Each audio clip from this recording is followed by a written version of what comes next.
Walt Disney could not deal with funerals. Where possible, he avoided attending them. If they proved inescapable, his mood would darken for hours afterwards. The whole subject of mortality appalled him. Before he died in 1966, he would tell his daughter Diane he wanted no funeral at all. He should, he insisted, be remembered only as he had been in life, a wish that takes on a certain poignancy given the world then spent half a century speculating about his place in a cryogenic freezer. Strange, too, that so many of the films he made said so much about death. For generations, children's movies, and Disney movies most of all, have been breaking the very worst of bad news to the young, arriving under cover of a U certificate to reveal the random cruelty and finality of it all. Hunter's gunshot that left Bambi motherless rings out into the present day. Just a few recent additions to the Disney graveyard would include the noble Mufasa, slain during The Lion King, poor Ellie Friedrichsen passing on in the opening sequence of Up, and the royal couple whose drowning kickstarts Frozen. Peer beneath the cowl of the Grim Reaper and you will surely find a pair of mouse ears. And now there is Coco, a charming animated frolic rooted in the Mexican tradition of Dia de Muertos, the Day of the Dead. For producers Pixar, a wholly owned Disney subsidiary since 2006, the film has been box office gold, drawing vast global crowds of children to a film entirely bound up with death. The film gets its UK release later in January. The hero is Miguel, a sweet-natured 12-year-old who quarrels with his family and finds himself marooned in the land of the dead, a freewheeling hereafter filled with happy skeletal citizens. But under the romp lurks something somber.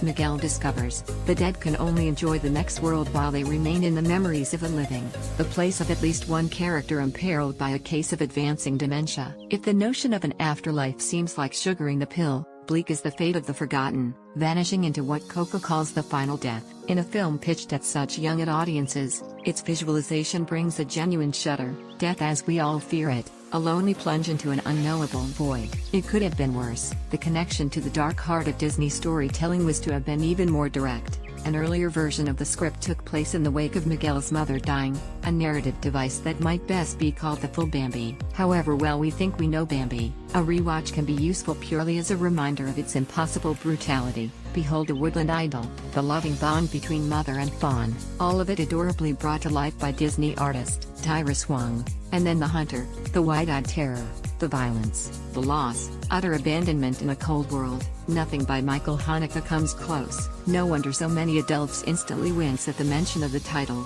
Stephen King traces his formative contact with horror back to it. The scale of shock Bambi springs on viewers has few rivals. The closest thing in Hollywood history is another out-of-nowhere killing, the shower scene in Psycho. And just as events at the Bates Motel echoed on after the credits to change the course of movies, dividing every thriller into before and after, so the death of Bambi's mother transformed cinema. The film blew the whistle on mortality for kids forever. Death was now part of what children's movies were, but the medicine took a while to go down.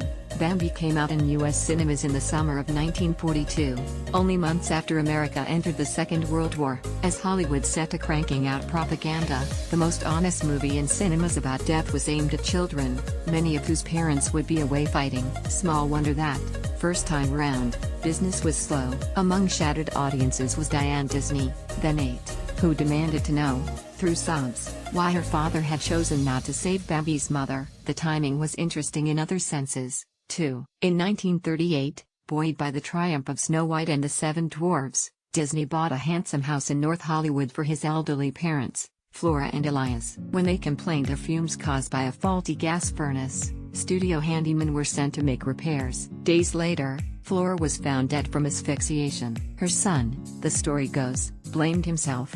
Bambi went into production the next year. If the film was part fueled by filial guilt, not even Bambi could exorcise it. Given the box office, the assumption might be that the film would remain a grim anomaly in movie history in the life of Walt Disney. Instead, he made Old Yeller, a 1957 tearjerker that seemed to take Bambi as a challenge. The entire story of Texan scamp Travis Coates and his faithful, mutt building to the famous climax when, look away, spoiler-phobes and dog lovers, a rabies outbreak demands he take the rifle to it. For animal actors, it was the point after which it became advisable to always read the script before committing to a role. For everyone else, a tradition took shape. Children who had learned about the realities of death from Bambi now had kids of their own to traumatize with Old Yeller.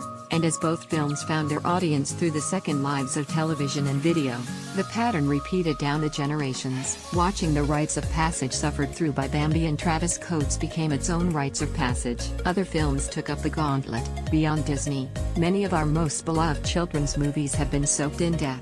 Few British childhoods remain unmarked by the savagery of Watership Down. From Japan came The Howlingly Sad Grave of the Fireflies, the story of a boy and his younger sister in the ruined last days of Second World War. Even before the company was bought by Disney, Pixar made Finding Nemo as an aquatic nod to Bambi, with a male lead whose mother is dinner for a barracuda, all of which has thrown up ironies. Films made for children while we leave them distraught. While Hollywood movies treat adults like kids, the gulf is never more visible than in action movie shoot-'em-ups, where body counts stack high and anonymous, grieving families left off screen, death the pretext for a scriptwriter's quip. But the mix of the glib and the mawkish is really just the movies reflecting the world outside the cinema. While the ubiquitous colorful skulls on high street leisurewear and kids' stationery were borrowed from the Day of the Dead long before Coco, in the West we have no similar celebration of the role of death in our lives. As a society, we are all Walt Disney, avoiding funerals and keeping death walled off. The only thing we dread more than dying is having to talk about it. Cue Bambi, Old Yeller, and Nemo. For years, the implicit pact we have made with the movies has been one of outsourcing, subcontracting the awful business of telling our kids about death. Who could blame us? As any parent knows, it is seldom the right moment to tell a child that in an arbitrary finger click, a loved one can, will, disappear and never come back, just as one day the child itself will too. And with it comes the whole existential shooting match, the gnawing knowledge of mortality, the endless thrum of fear and futility, the tears on a small face smeared with melted Maltesers. To do all that and still aim for a happy ending takes a certain strength of nerve. And that's what we pay Walt Disney for. Coco is released in the UK on 19th of January.